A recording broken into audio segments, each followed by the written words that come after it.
안녕하세요. 이슈 리뷰입니다. 오늘은 결혼은 물론이고 연인 및 인간관계에서 돈의 분담에 대해 이야기해보도록 하겠습니다. 저는 더치페이를 좋아하는 타입인데요. 친구 사이는 무조건 더치페이, 연인끼리는 1차, 2차를 번갈아서 내거나 격주로 또는 돈을 부담하지 않은 쪽에서 상대에게 그에 상응하는 선물을 준비하거나 마음을 전달하는 것으로 충분할 것 같습니다. 이미 사랑하는 사이니까 여자나 남자 쪽 모두 어떤 형태로든 적절히 공동 분담하는 분위기가 좋을 것 같습니다. 소개팅인 경우는 이건 만약에 남자분이 식사값을 계산할 때 그럼 차 또는 술값은 제가 내겠습니다 라고 반드시 본인 의사를 전달하는 게 좋겠습니다. 아무 말 안 하고 2차, 3차는 내가 내야지 라고 혼자만 생각하면 상대 남자분은 당연히 그 마음을 모르니까 유쾌하지는 않을 겁니다. 소개팅 날 모든 걸 남자분이 계산할 때 가만히 있다가 애프터 신청을 받으면 다음번엔 내가 내야지 라고 여자분 혼자만 생각한다면 카톡으로 N방에서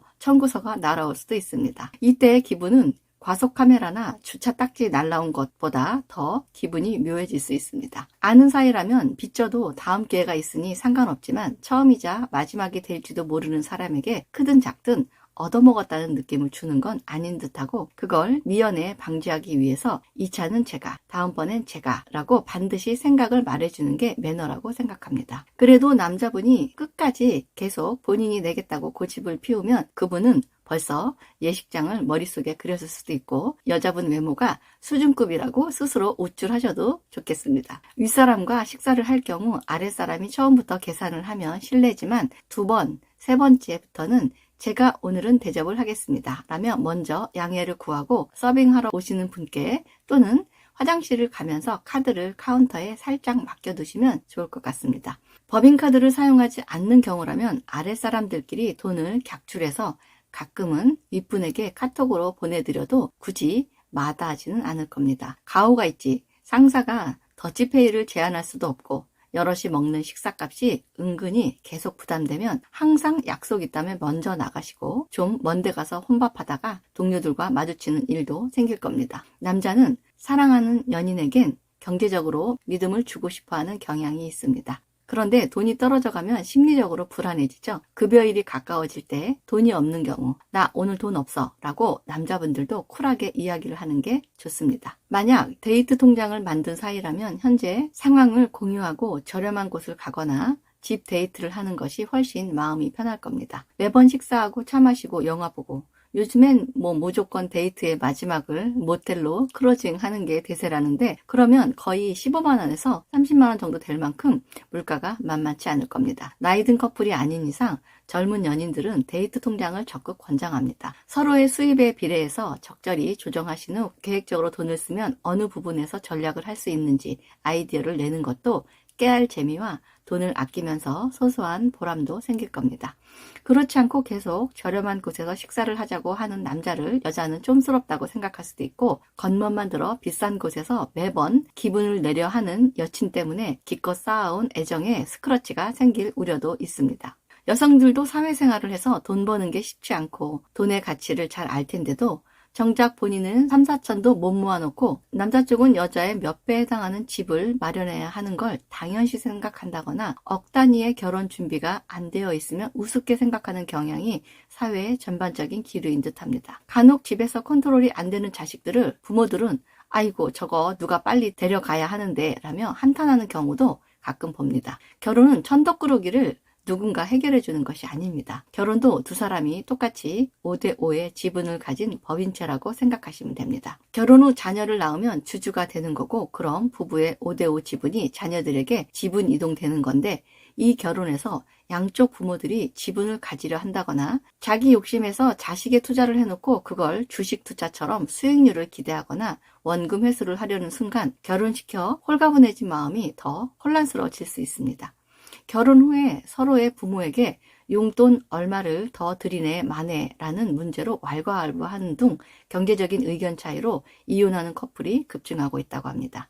지난 영상에서도 말씀드렸다시피 10년 이내 이혼율이 거의 40%에 육박하는 상황임을 고려해 볼 때, 즉 아들이 또는 딸이 버는 소득은 결혼 후 두 사람의 법인체의 돈이므로 부모들이 지금껏 받아왔던 경제적 지원을 계속 받으려는 마음은 결혼을 시킴과 동시에 접으시는 게 좋습니다. 가령 남편의 소득이 1000만 원이고 아내가 500이라고 가정하면 남편 쪽 부모에겐 200만 원을, 아내 쪽 부모에겐 100만 원을 드리는 건 언뜻 보면 합리적인 것 같지만 절대 그렇지가 않습니다. 두 사람의 소득은 결혼을 한 이후엔 법인 소득이 1,500만 원이 되는 거고, 내가 많이 벌었으니 내 돈은 내가 알아서 고생한 부모님 내 맘대로 주겠다고 고집을 피워서는 안 됩니다. 그건 공동의 법인 돈이기 때문입니다.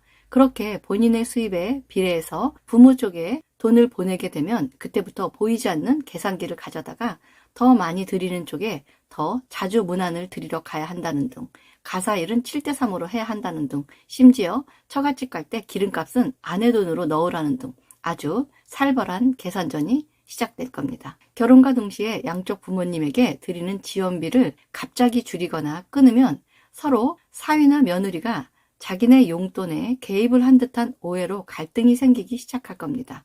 그렇기 때문에 반드시, 정말 반드시 결혼 전부터 양쪽 부모님께 용돈을 계속 드릴지 말지, 드린다면 얼마를 어떻게 드릴지 가이드라인을 세우고 그것이 결정이 되었다면 부모님께 사전에 잘 말씀드리는 게 좋습니다. 그렇게 되면 두 사람이 계획성 있게 미래를 준비하겠구나라는 기특한 생각이 들 겁니다. 또 절대 하셔는 안 되는 게 결혼 후 서로 몰래 자기 쪽 부모에게 비정기적인 경제 지원을 해서는 안 되고, 해야 될 상황이라면 반드시 배우자가 알고 승인이 된 범위 내에서 해야지 비밀스러운 지원은 배임 및 횡령입니다.